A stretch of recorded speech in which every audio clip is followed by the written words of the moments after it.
Take a look at this dream stock market chart for IRCTC. The stock has been listed for about 3 years now, and in those 3 years, the stock has given close to 390% returns. In a CAGR term, on an annual basis, this stock has given more than 70% returns on a year-on-year basis. Add to it the fact that this is a monopoly stock. On top of that, IRCTC is also a debt-free stock. That is the kind of dominance that IRCTC has in the Indian equity market. So, if you are an investor in IRCTC, congratulations. But if you are someone who wants to invest here, please watch this video till the very end. I will be telling you in detail about their business model. How does IRCTC make money? What are the major risks involved in their business? And most importantly, what is the future projection for the IRCTC stock? So without any delay, let's begin. Now, a lot of people think that IRCTC is operational only in the internet railway ticketing space. This could not be further away from the truth. Yes, this is an important source of revenue and a very important business channel for them, but IRCTC operates in four major business segments. The first one is internet railway ticketing, where IRCTC is the only entity that is allowed to sell railway tickets to the travelers. Now, this is an area where they command 100% market share. So complete dominance and obliteration of all the other possible entrants in this particular segment. The second segment where IRCTC is operational is in the catering space. Now that the travelers have booked their tickets through IRCTC, they would want to make sure that they are properly fed throughout the journey, and IRCTC takes care of that as well. It provides catering services not just in trains but also in railway stations as well, and this has come to be an increasingly popular revenue source for IRCTC. The third business channel for them is packaged drinking water.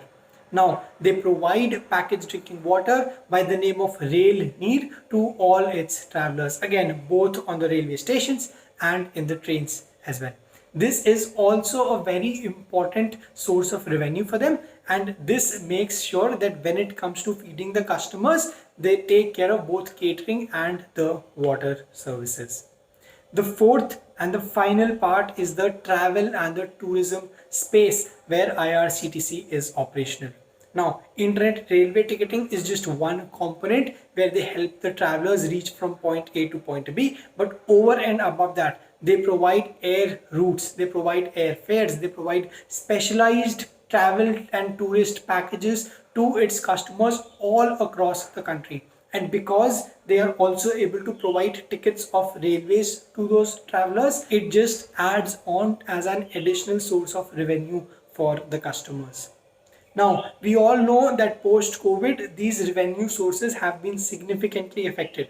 So, for the past 3 years before COVID, we will take a look at what is the revenue mix. How much revenue does IRCTC make from each of these four businesses for 3 years pre-COVID? So, if you take a look at this chart that shows the year-on-year business mix from internet railway ticketing space, that is consistently going down from 30% to 12%. So that is not the only business where IRCTC is operational in, which seems to be the common public opinion. Next comes the catering business. If you take a look at their business chart, that has been consistently going up. 26% followed by 49% and 55% from there on. So this is a business that is consistently growing for IRCTC and contributes to roughly half of their overall revenues. Next comes the packaged drinking waters. So if you take a look at that chart, the percentage of business mix is roughly in the range of 9 to 11%, which is largely constant for the past 3 years. Then comes the travel and tourism sector, where the business mix has slightly fallen over the past 3 years from 34% to 23%. So this is the revenue breakdown of the four business sectors where IRCTC is currently operational. Needless to say, the catering business is the most important business for IRCTC in terms of their revenue growth. Now, this is a very brief view of their business model, which seems to be a good enough case for IRCTC. How does the financials look? Let's find out in the next segment. If you take a look at their revenue growth for the past 5 to 6 years, you will see that their revenue has largely been on an increasing trend. The downfall that you see in this chart is associated with the COVID waves, and hence the trains were not completely operational, which is why not just the ticketing space but the catering space, the packaged drinking water space and the travel and tourism space, all of the business segments were equally affected, which is why you see the drop in their revenue. A similar trend is observed in their profit chart as well. While the revenues and the profits were increasing pre-COVID, when COVID struck, the revenues and the profits took a huge hit because no one was moving out and no one was traveling. But from this chart, we can also safely say that when the COVID waves are not there and people are traveling in full swing, IRCTC business stands to benefit immensely from that prospect. On top of that, we also know that IRCTC is a monopoly. IRCTC has a debt-free business. So overall, the business is extremely profitable for IRCTC, and this is a segment where IRCTC commands sheer dominance in this industry. Now that we have taken a look at their business model and their financials, there are a few risks as well in their IRCTC's business model. Let's take a look at those in the next segment.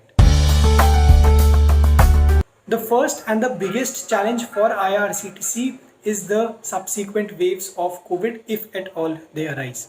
Now we have seen that whenever there's a new wave associated with COVID, people do not travel at all for safety reasons, and the revenues for IRCTC take a huge hit. This is also because not just traveling, their packaged drinking waters, their catering, their travel and tourism, all the business segments are equally affected, because the first step of the entire customer journey for the traveler's journey is the part where they book tickets to travel. Post that, IRCTC provides them catering, water and tourist services as well. So if the people are not going to travel, the revenues are going to be significantly affected for IRCTC. The second challenge for IRCTC is that their business is dependent on the Indian Railways, which is controlled by the Ministry of Railways of India. Now, if there are any changes, if there are any regulations that come up in this space by the Ministry of Railways, or if they allow private sectors to come in for, let's say, the ticketing services or let's say the catering services, then there is a very good chance that IRCTC will stand to lose and lose immensely. Because right now, if we talk about the internet ticketing space, IRCTC has a 100% market share. So there's a huge dependence on the Ministry of Railways, which is the second challenge that I see for the IRCTC's business. With that thought, let us now take a look at what is the future projection for IRCTC stock and what is my personal opinion on the share price. I am extremely bullish on the future prospects of IRCTC stock.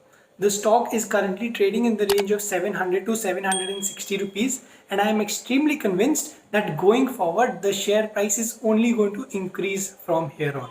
Yes, there might be volatility associated with any new waves of COVID if they come up, but overall the business is extremely healthy with very good revenue and profit growth.